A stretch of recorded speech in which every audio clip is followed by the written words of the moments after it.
Welcome to the Preferred Walk-On Show. I'm your host, Seth Saunders, joined as always by my co-host, James Kim. Jimmy, one conference down. The Atlantic Coast Conference is in the bag. I brought all the excitement that I could bring for it. And I think I got a little bit out of you. You were a little ginned up by midway. Yeah, about midway. Yeah. I mean, there were some compelling storylines that I didn't realize, but as we got going, the more and more I thought about it, it is a compelling conference. It's just it's the ACC, so it's really hard to get jacked up about the ACC. Yeah, I hear you. This is kind of symbolic of you and me as friends, though. I have to get excited about something and drag you along to get you. That is true. That is true. All right, so tonight we're going to do Big Ten preview. Big Ten obviously got a lot of hype coming into this season. Yeah. A lot of people are all over Penn State. A lot of people still love Ohio State, probably rightfully so. That roster's still pretty tight. Man, I think it's an interesting conference. Like, a lot of roster volatility in these teams, just like there are throughout college football. But I think it's going to present a lot of really cool storylines in this conference too. And, you know, we talked about our kind of sleeper teams last night in the ACC or yesterday in the ACC, and we'll do the same thing in the Big Ten today. I've got one I'm going to throw at you, and I'm excited to hear what yours are. But let's talk about some of the transfers that are coming into the conference. One of the big ones coming into Indiana from Cal after we saw the Hoosiers play last year at the end of the season, and then that big season that Curtis Rourke had there, another big transfer that Coach Sig had added. And he goes back in the portal and gets Fernando Mendoza.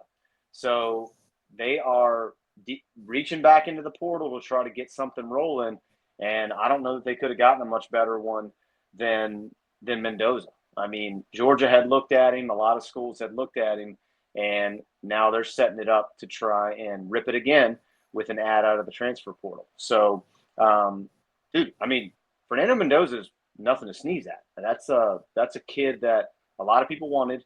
And Cignetti goes out and plugs up the quarterback position with another high-profile transfer. So, man, I think that's interesting. You got Mekhi Hughes going to Oregon from Tulane. Dane Key heading to Nebraska from Kentucky. Dude, Nebraska, I might kind of let the cat out of the bag here, but I got some things to say about Nebraska. And year 3 Matt Rule, I'm just going to put that out there, okay? And we can expound upon that later. But this is what we call foreshadowing, folks. So, yeah, a lot of ads into the conference. Bo Atkinson, obviously, going to Ohio State from UNC. So, a lot of big names coming in, man, which makes these rosters extremely interesting. I'm going to throw another one at you that I found kind of wild, which is, I mean, it's NIL, right? Dude, Pat Coogan going from Notre Dame to IU on the O-line. Like, yeah. How many times can you say that out loud? Oh, yeah, I was at Notre Dame. I decided I'm going to transfer to Indiana to play football. I don't know if that's ever happened. Oh, it's crazy, man. Crazy. And then, look, let's talk about the folks that aren't transferring in but are big names that are coming back. Chief amongst them, Drew Aller. I think folks around the nation are expecting a lot out of Aller. He's in the Heisman Trophy conversation.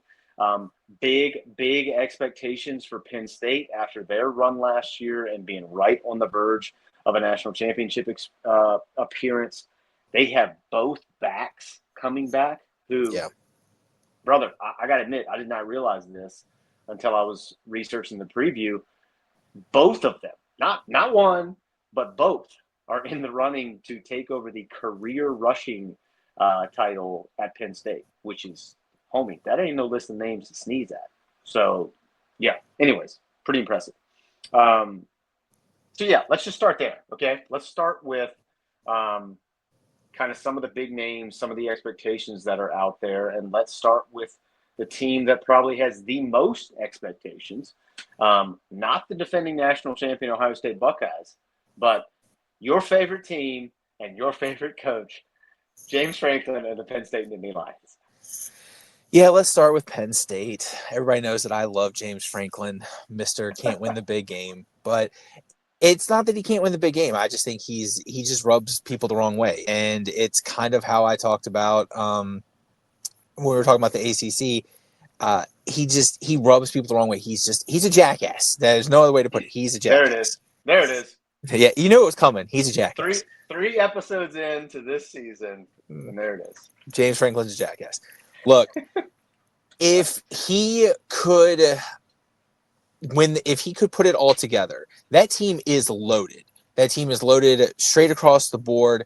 But when it comes, they beat up on the teams they're supposed to win against. So when it comes to when they play Michigan, when they play Ohio State, every year they falter. So when Michigan, the talent is equal, they falter against those teams. When they have the better roster, they win. So until they can get over the hump and they can outcoach those teams, I'm going to continue to say that this team is not going to go anywhere. So, and then with Aller, he doesn't have a safety net. Tyler Warren is playing in Indy this year. So Tyler Warren was a first-round pick.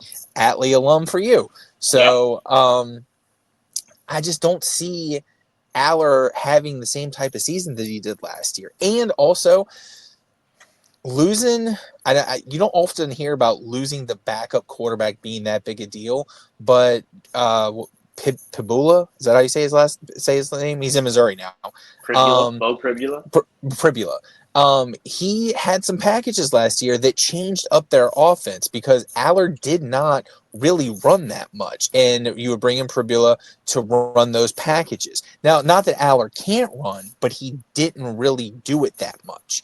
So that kind of takes a different aspect of their offense out. I think that if Aller, for the offense to completely show what they're capable of, Aller's going to have to be more mobile in the pocket and really run some more. Look, I echo a lot of that. I mean, I just think I told you this when we were catching up, but I just have questions about Aller when the lights are bright.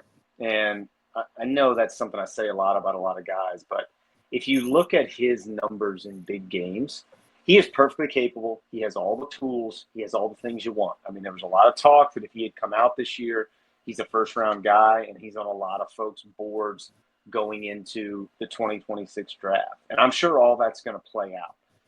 I just think what remains to be seen is if he's able to show up in those big games. So you look at Saturday, September 27th, when Oregon comes to Happy Valley, which I'm sure will be a whiteout that night. You look at when they got to go to the Horseshoe November 1st and play Ohio State. I'm just interested, man. I still think he has some things to prove. I thought especially in the CFP semifinal, man, he was just pretty invisible. And you can't have that from the guy that is supposed to be the head of the charge. And, dude, the other thing about their roster, I know they replaced a lot of it via the portal, but, dude, like their entire wide receiver room left, which is weird, right?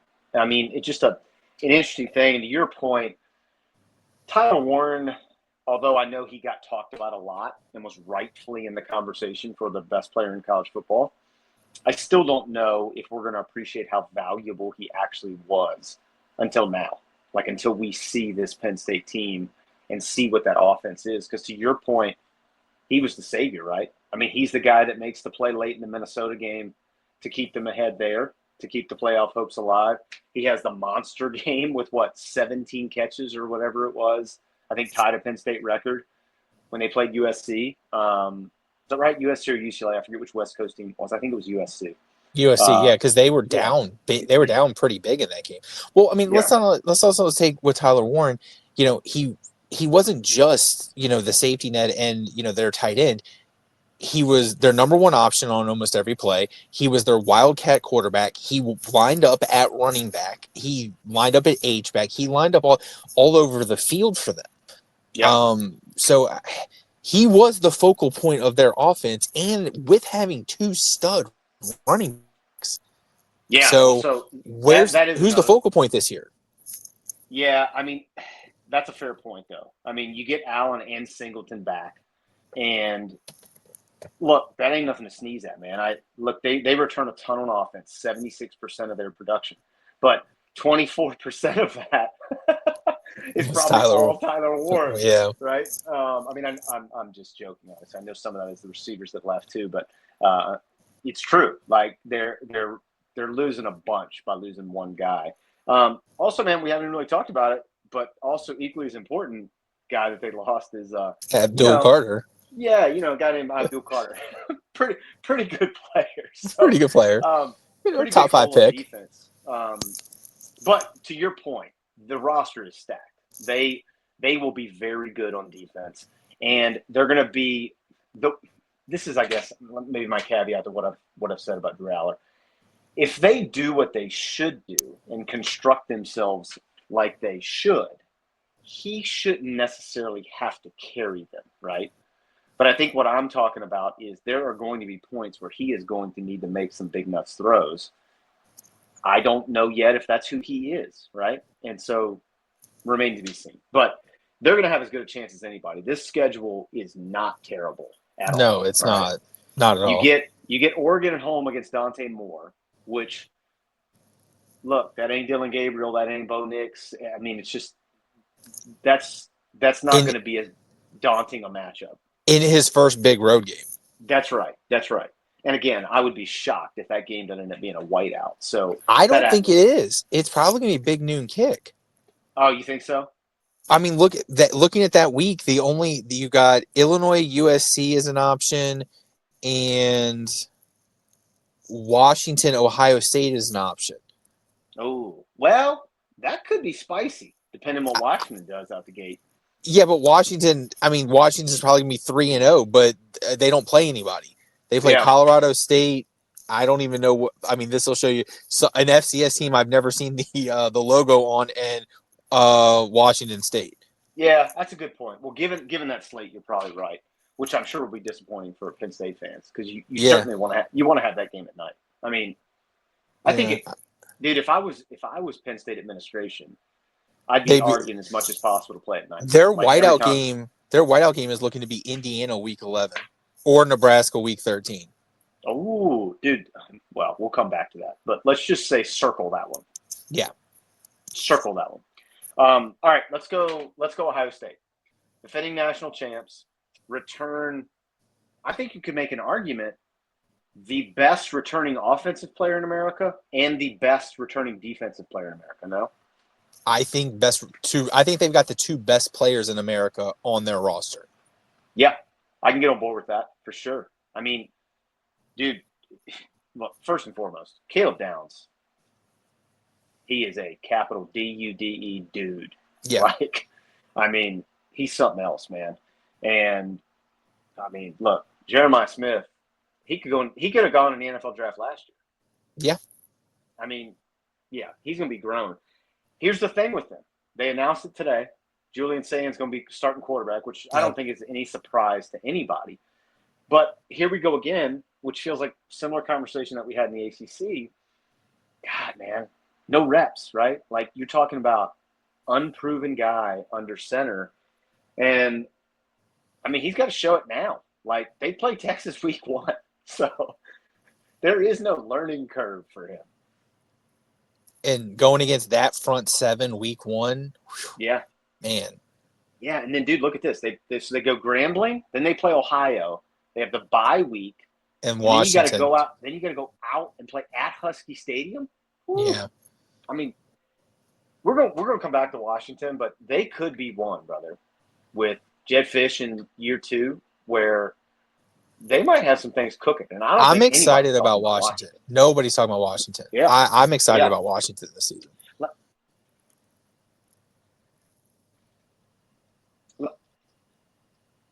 Let me ask you about this with Ohio State, because here's the thing that I think they had so much dynamicism at running back last year. And they obviously lose both of those guys, 2 big-time NFL caliber guys. And, they go in the portal to try to replace some production. Is it going to be enough? That's kind of my question. Are they going to have enough to supplement a first-time starter to make things happen? And, the offense can't just be, hey, we're going to fling it to Jeremiah Smith and hope good things happen over and over again, right? Like, I think Michigan showed if you have the right game plan and the right talent, you can take him away. And so my question about Ohio State is, what is their offense if somebody takes Jeremiah Smith away? That's what I'm interested to see. I think in the beginning of the season, no, they're not going to have the running game to supplement it. But by mid-season, they will have figured it out, and this will be the Ohio State offense that we're used to. And I would not be surprised if we see a lot of Keen Holtz. It would not Yeah, surprise me. I know that they want Sayin to be the guy, and he's named the starter, but it would not surprise me if Keen Holtz gets a lot of playing time if Sayin falters in the beginning. yeah, It just, they won the national title. The monkey's off Day's back. A lot of pressure's off Day now, but I don't think he's going to be just complacent either. So, Sayin is a true sophomore, right? yeah. That's right. So, I think that's right. redshirt freshman, true sophomore. He's not going to be shy about, okay, we're not just going to sit back and be happy with this one title. We're still going to win. And let's not be realistic. The most important thing to Ohio State fans may not be another title. It's beating Michigan. So I think that's more important. They're looking to get them gold pants back. Yeah. So let's be realistic. That's most important to Ohio State fans. So if Keen Holtz is the starter by the end of the season, it wouldn't surprise me at all.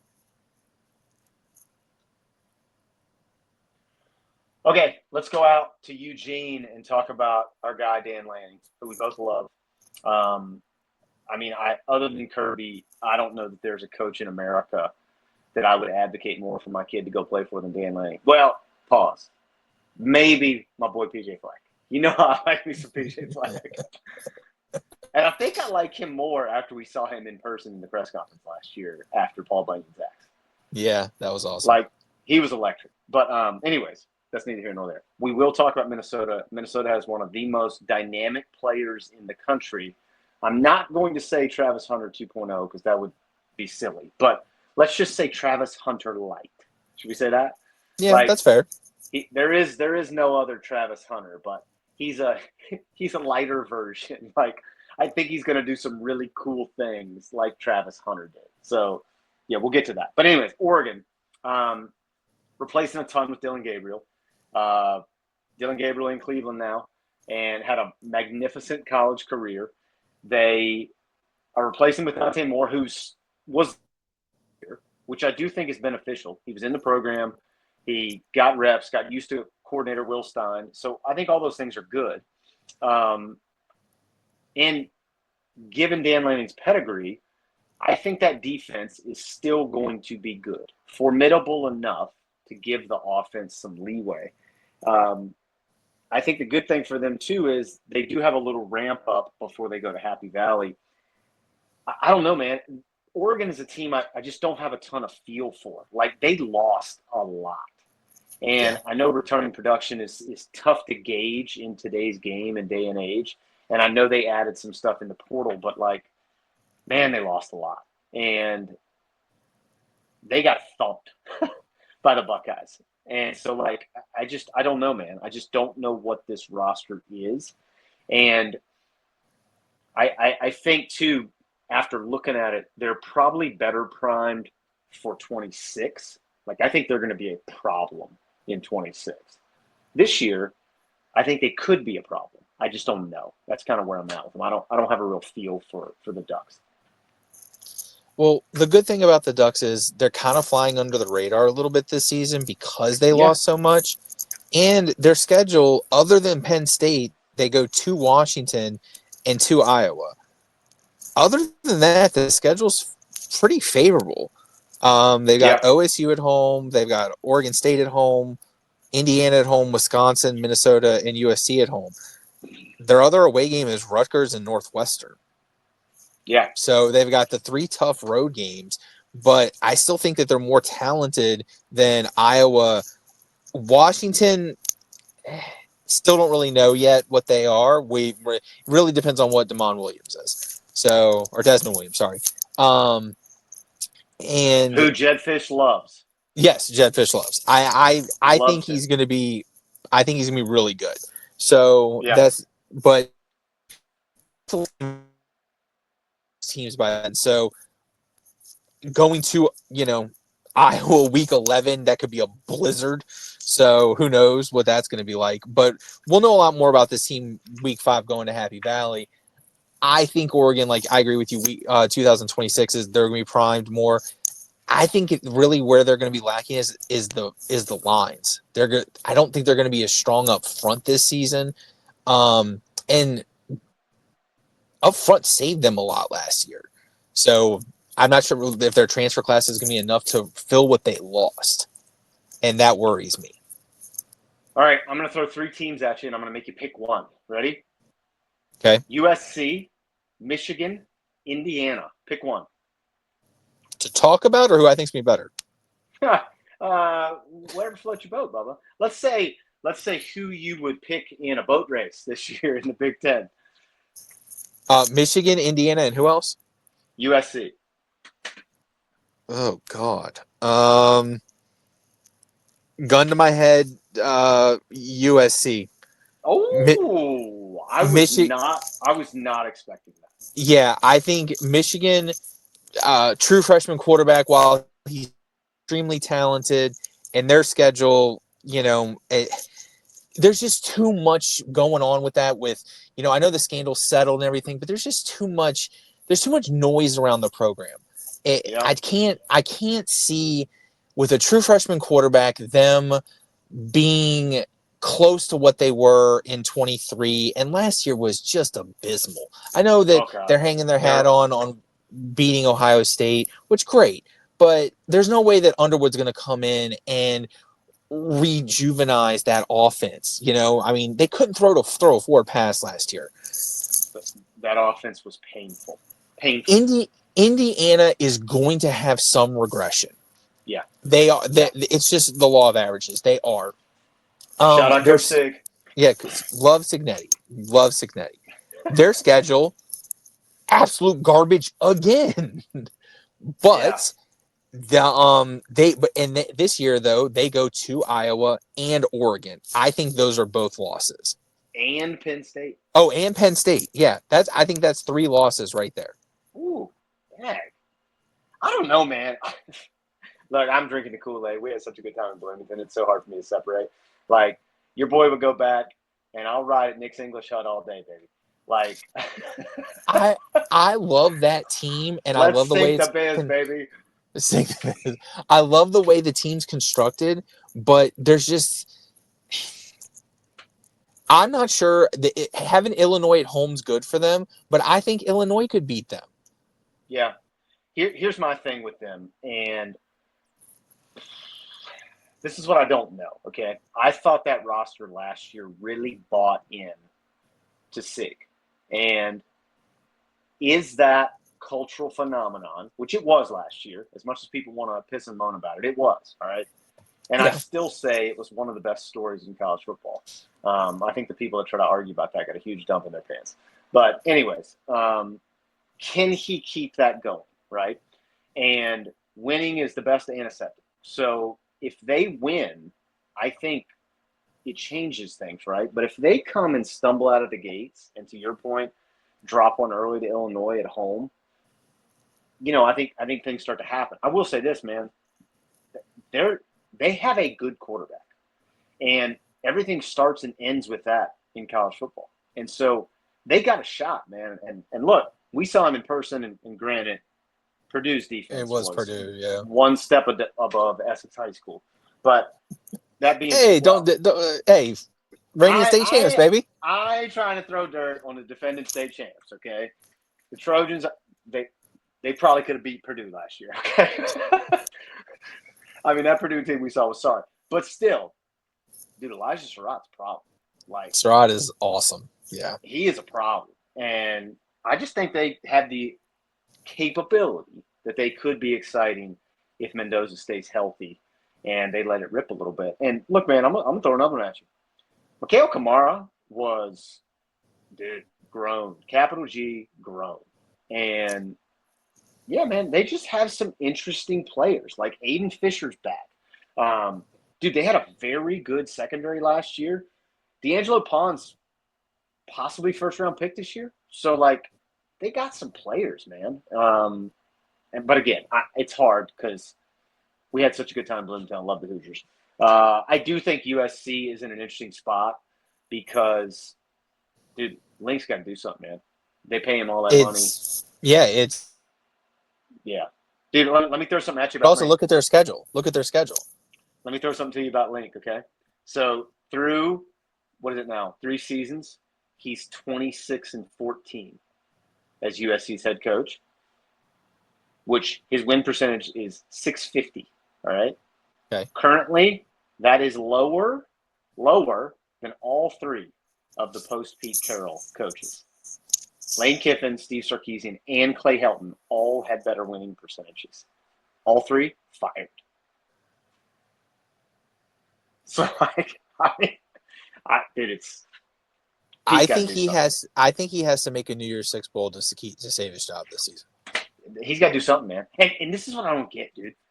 USC, you could make an argument historically, top 8 programs in college football, and maybe top 5. All right, you're talking iconic uniform, iconic players, tons of Heisman Trophy winners, national titles. They're in LA. They got more money than they know what to do with. How on God's green earth in the NIL era do they stink this bad? I don't understand it. And at several points in time, they were the only program in LA because there was no NFL teams. Yes.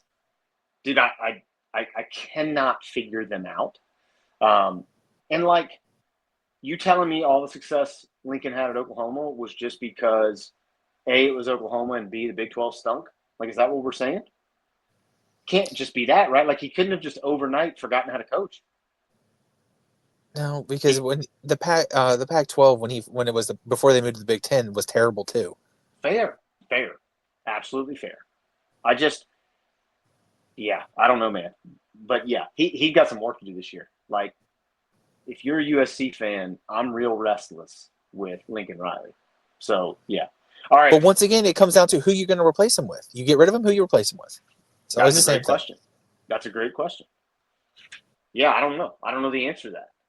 But I'd have to say it's still a very, very attractive job in college football. So if that job came open, a lot of people, you know who I would go get? Which one of your guys? Okay, you name them. I want to know who my guys are. So are you getting flag? You're not getting flag. Oh, maybe. You getting flag from you think you're going to lure him from Minnesota? Can you imagine PJ in LA? I mean, my boy is made for Hollywood. Oh, he could cut a promo like the people in camp. I don't know if LA is ready for him. Well, that may be fair. That may be fair. I will say, I do love the cultural fit for him at Minnesota. Like, I don't want him to leave. I'm just saying, if you are the powers that be at USC, and dude, I just think that guy can recruit, and I think he builds culture and he can coach. So, yeah. What are my other ones though? Keep going. Let's see here. Well, I mean, I think what I think is going to happen is if they fire him, I think they're going after Sig. Oh, see, that's a weird fit for me. It is a weird fit, but he's the hot. If they do the same thing they did last year, he's the hot commodity, and that's what USC does. I know, but like, dude, so much of college football is regional, right? And I think head coach fits are regional. Sig got to be in the Rust Belt or in the Midwest. Like, that's where he belongs. That's who he is on his insides. He is not LA. And I don't think it would fit. I think it'd be a horrible, horrible fit. Yes, I love Sig, but I think he's right where he needs to be. Plus, I don't want to get rid of my shirt.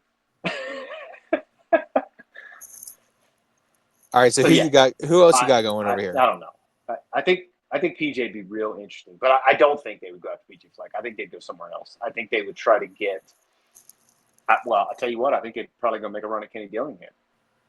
Not that he would leave, but I think they'd go make a run at him. He's young. He's vibrant. He can recruit for sure. I'm interested to talk to you about Arizona State when we preview Big 12 because they're interesting. I'm just going to leave it at that. All right, look, let's go back to my foreshadowing from the beginning of the show. Talk to me about Nebraska. Talk to me about tell the people, coast to coast. Tell them about Matt Rule in year 3. Always a big jump.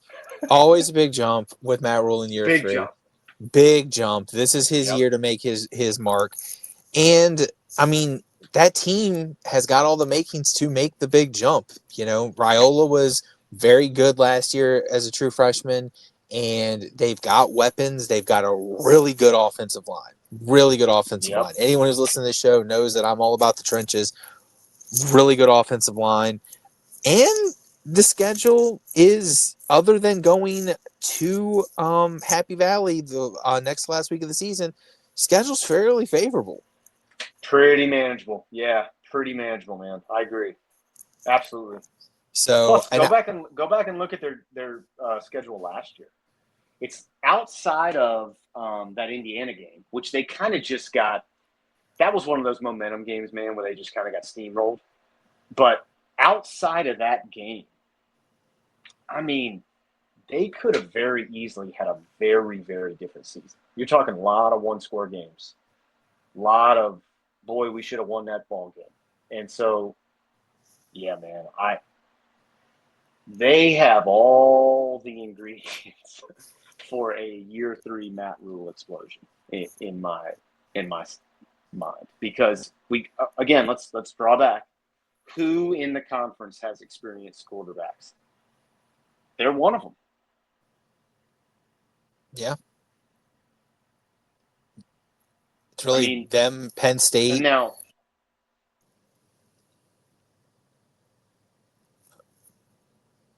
it's not much. There ain't many. Illinois, Luke Altmaier. Yeah, Altmaier. I guess you could say Indiana, but it's not in the system. Correct. Yeah, I mean, conference is light on returning production at quarterback. And, now, defensively, is it weird that the Blackshirts defense plays a 3-3-5? There's just something weird about that. I don't know. I can never get into the fact. I mean, this will go back. I mean, I'm going to go way back in the memory machine here, but going back to that Nebraska-Miami national championship game, and ever since Miami torched that defense has never been the same. Historically, that defense has never been the same. We're going back into the 2000 national championship here, folks. I was at your house in Atlee watching that game. That in fairness, that Miami team was a problem.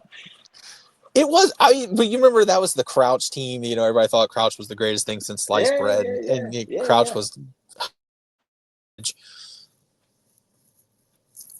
But the 3-3-5 is. I don't understand the 3-5. I'm just putting out there. I'm not even going to try to hide it. If we're talking dark horses in the Big Ten, give me the Cornhuskers. All right, like they are 1A for me when it comes to teams that people. I don't think are getting a lot of juice. Not a lot of people are putting a lot of polish on. I don't know, man. They got the makings, I think, to do some things. And to your point, especially given the schedule, like they could be a big time story. And I don't feel here nor there about Nebraska, but as a college football fan, it would be pretty magical for Nebraska football to be back. Yeah. Like that fan base is so starved for it. And I just think Lincoln would be an absolute time if they came back and were really, really good. So yeah, man, I like them a lot. All right, next one. I'm gonna let you rip on it because I think you and I feel the same about them, but Washington, man, I think they're another one. Nobody's talking about, and I think they're kind of just laying in the weeds a little bit. Like, yeah. So for me, if I have to pick a dark horse, I don't know how much of a dark horse they are considering what they were 2 years ago, but that team's completely gone. So nobody from that team's there, completely different coaching staff. Well, dude, think about this too. Jed Fish got hired super late in the process. Yeah. And so, like, he was behind trying to rebuild that roster last year. And so, really, if you're going to grade him, I think last year's an incomplete because he didn't really have a full cycle to get some guys. And not only did he have that now, a full off season to kind of populate his roster with the people that he wants, but dude, I mean, he is beyond high on Damon Williams. Like Yeah. he, dude, in the offseason just said, hey, he's the face of the program. Like you don't say those types of things, especially in this day and age, unless you're pretty sure about it. And so to hear a head coach say something like that, your ears kind of perk up and go, wait a minute. We probably need to pay attention to this kid. And so, yeah, man, I just think they're interesting. You know, the returning production isn't great. They're about league average, but I just think they got a chance to make a jump. And same thing with them, brother. If you look at their schedule, so they got to go, they get Ohio State at home, which I think is super favorable. Really, really tough home field. On our list, by the way, the boys want to go boat gating. So if anybody wants to invite us, and while we're on tailgating conversation, if anybody wants to submit a boat gate to the Titans of the Tailgate contest this year, I would be delighted to see photos and videos of that scene. So send them on in so one of those folks can get picked, and then me and Jimmy have a reason to go out to Seattle and have ourselves a time on the water. Okay? So let's just put that out there. Let's put that out in the atmosphere. We'll manifest that a little bit, Jimmy. Yeah, they get that. And then they got to go to the big house and play Michigan. But I think you and I both feel the same about Michigan. I don't know what they're going to be. And then they get Oregon at home at the end of the year, which is always a massive game. But schedule's okay. Like, not a ton of thorns, right? Yeah, I think their schedule's favorable. I don't really see anything on here. I mean, they got the Apple Cup, really early in the year. Yep. Don't really know what Washington State's going to be without Mateer this season. So I like their schedule. I really like Fish as a coach. So I'm really curious to see what they're going to be this year. I'm really excited for them. I think that this is going to be a really big bounce back season for them. Yeah, let me ask you let's talk about one more, and then I'm going to get your competition. Well, let's talk about two more, because I do want to talk about Minnesota, but let's talk about Illinois. Okay. Brett Bielema, I think, is an excellent fit there culturally. I think they have the most returning production of any team in the Big Ten. They have almost 80% of their offensive production returning and almost 75% of their defensive production returning. So, tons of roster continuity in a day and age where roster continuity doesn't exist. And so that's a big deal, I think, especially when you're building off of the type of season that they had last year. Now, let's caveat that with, they're not super sexy, all right? They're not going to go out and outscore people. They are there to punch you in the mouth and outlast you for 4 quarters and see who's standing. And I'm okay with that, because I think that perfectly embodies their head coach.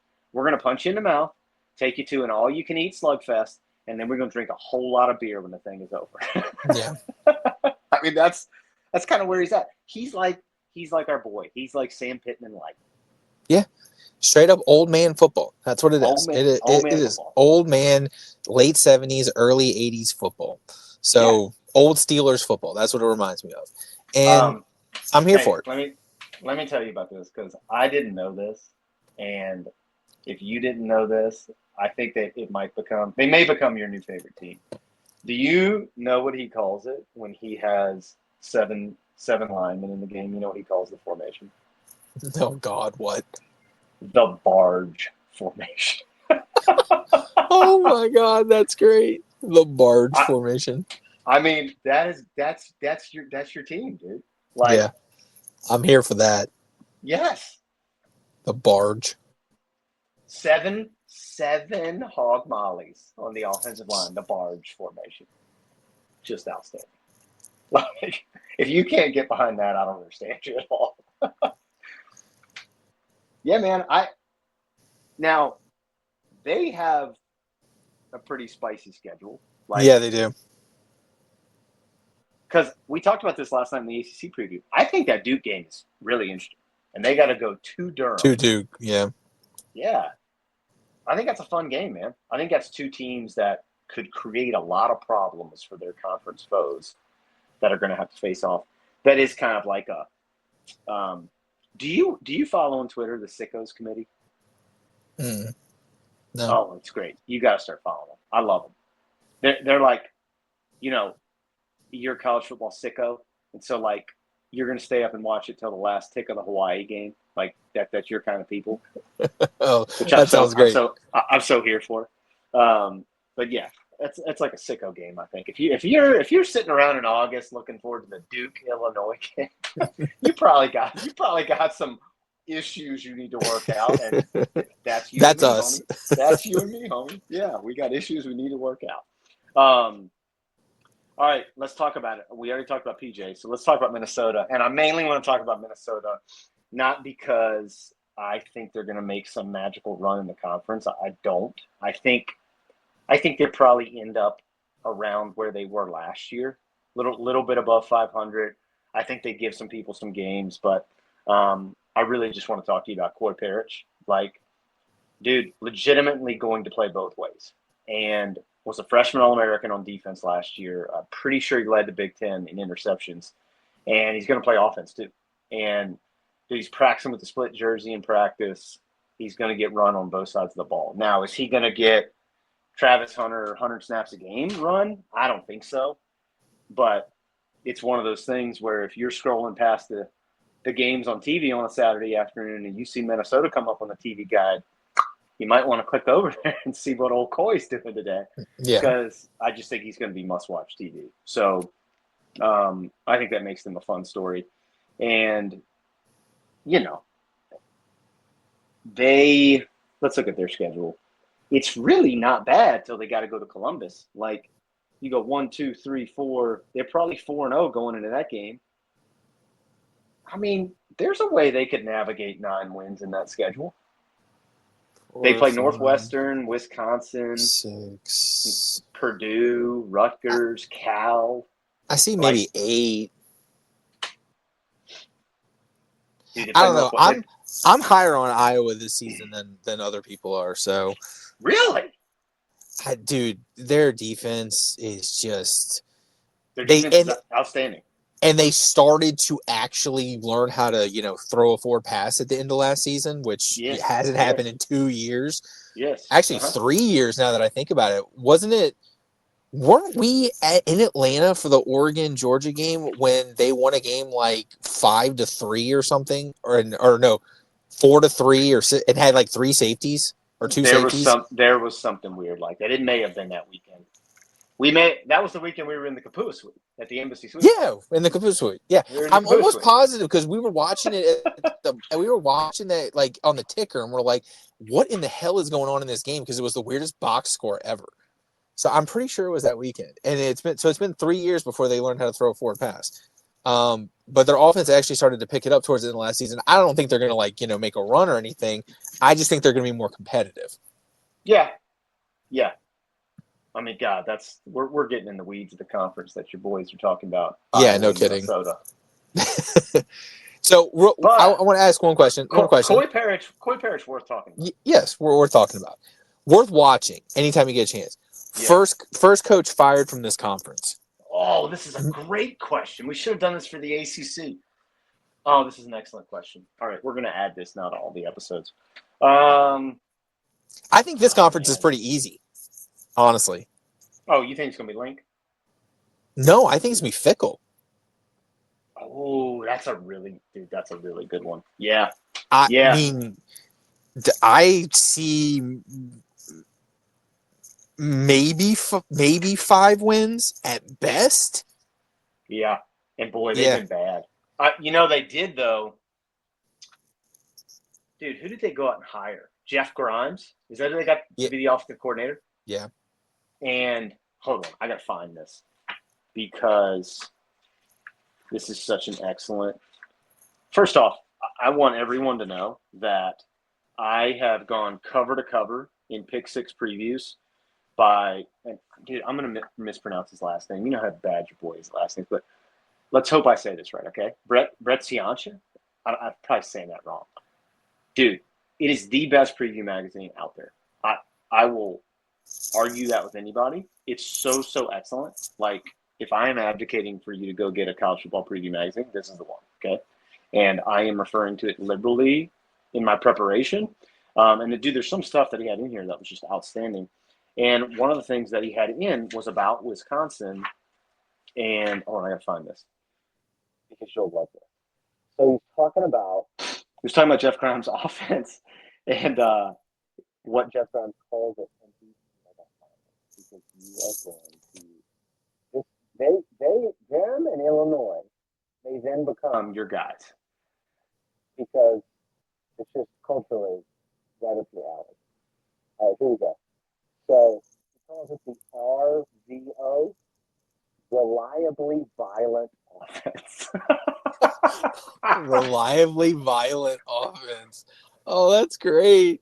He gave an interview, and he's talking about how he wants to bring, Wisconsin back to Wisconsin football, like smash mouth power football. So they're going to run the RVO, reliably violent offense. God, they got to do something. It can't be worse. Let me tell you something. If they start selling RVO shirts in the bookstores in Madison, they're gonna have an order. They're gonna have an order heading to King William, Virginia. I think so. If I could find an RVO shirt and a barge formation shirt, I'd make my boys Christmas. Dude, the barge shirt, especially if it was like the formation of the offensive line with 7 linemen. Oh my God, that is awesome. Yes, excellent. Okay, give me your. God, you stole a good pick now, Luke Fickle. I still got to give you my coach. Dude, this is tough. That's a really good one. Purdue just made a change. But they only lasted 1 season, but I don't think they'll do that 2 years in a row. No, I don't either. I think Mike Loxley's job is safe at Maryland. I just don't think the expectations are high enough at Maryland. What about pressure? What about the guy at Michigan State? You think he could survive another year? I know he's only on year 2. This is year 2 for him. Dude, they're an interesting case because of program wide they've had cultural issues, right? Yeah, because of what happened with Mel. Yes, and dude, you go back to Larry Nassar, right? So that athletic department has just got some bad juju around it, I feel like. So I don't know, man. Yes, they should expect more out of their football program for sure. What about Sharon? I don't know, man. I feel like he's got all that good shine from beating Michigan last year. He's going to get a pass all year this year because of the 3-game suspension. So I think this year is not even really going to count. So I don't know, man. I don't think he's in the hot seat at all. I really don't. Yeah, I think he's pretty safe. I think anybody excuse me, I think anybody on that left-hand side of the ledger, like the top part of the conference, I think they're all probably pretty safe. Although, let's put a big star by USC because if they start the season 3-3 and they look terrible, I think Link is on the hot seat there. They're gonna figure something out. All right, give me your conference title picks. I do not feel confident about this whatsoever, and I don't like it. But I'm going with Penn State, and I'm going with Washington. Ooh. I'm more confident in the Washington pick, if I'm being honest. I'm going with Penn State because they have the experience at quarterback.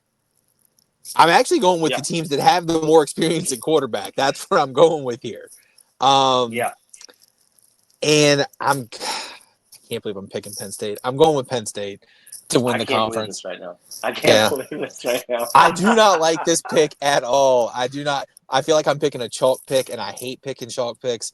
I don't like it. I do not feel confident in it. But they're the most experienced. They're the most talented. They should win the conference. But I just don't trust James Franklin. But I'm picking them. So I'm given all the juice around them. Okay, they go 9-3. They miss the Big Ten title game and miss the CFP. James Franklin, job safe.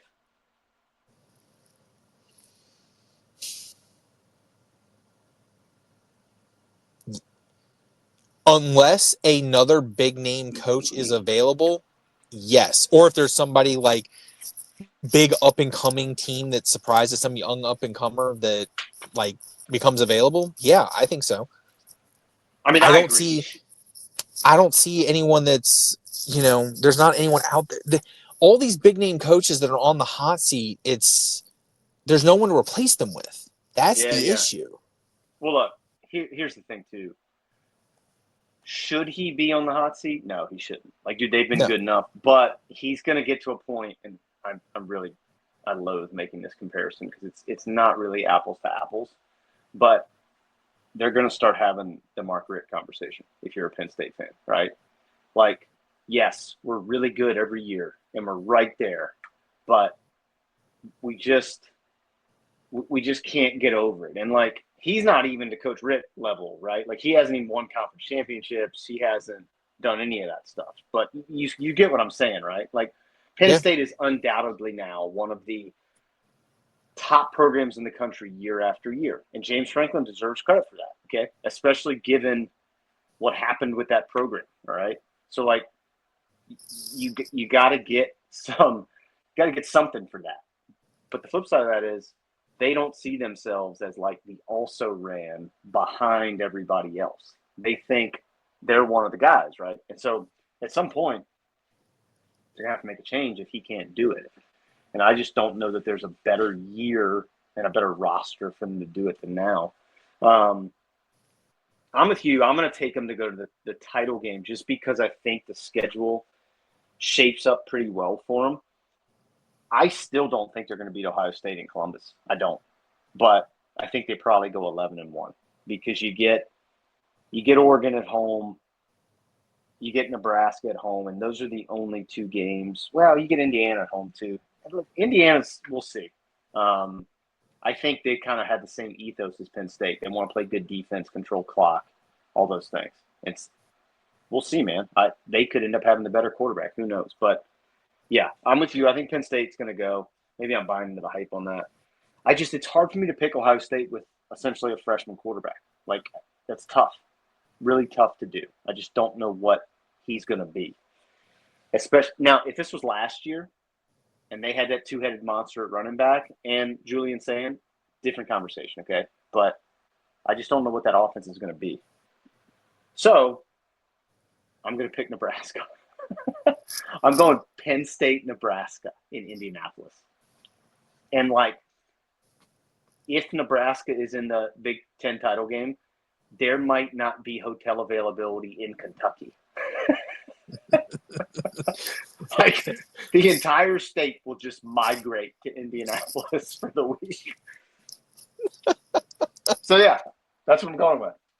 I'm going Penn State, Nebraska, and I am going to pick the Nebraska Cornhuskers to win the Big Ten title. Wow. Matt Rule, year 3, Big Ten champs. All right. How about that? Came out of left field, but all right. I love it. I feel great about it. It's going to be horribly wrong, but I'm still real happy about it. In the middle of August.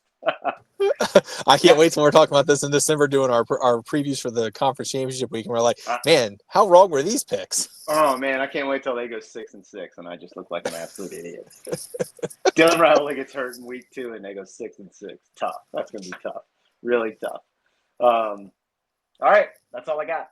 So, we missed anything, or is that? I mean, I think we hit it. I think we covered almost every team.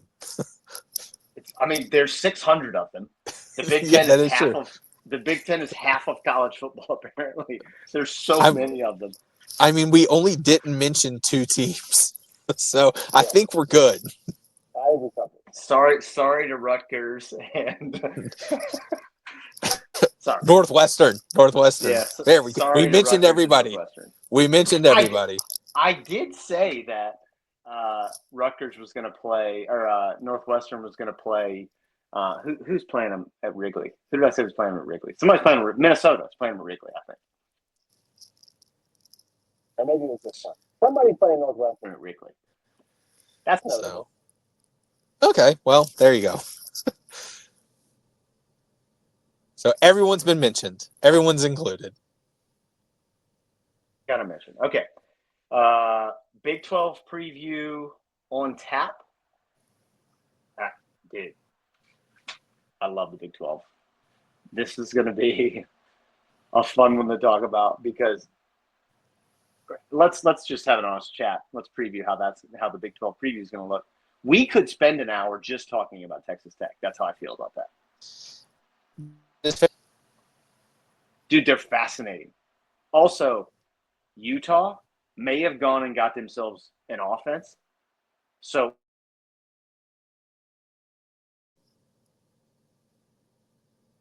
there's a lot of fun things to talk about when it comes to the Big 12. So be ready. We will have that all ready for you on our next episode.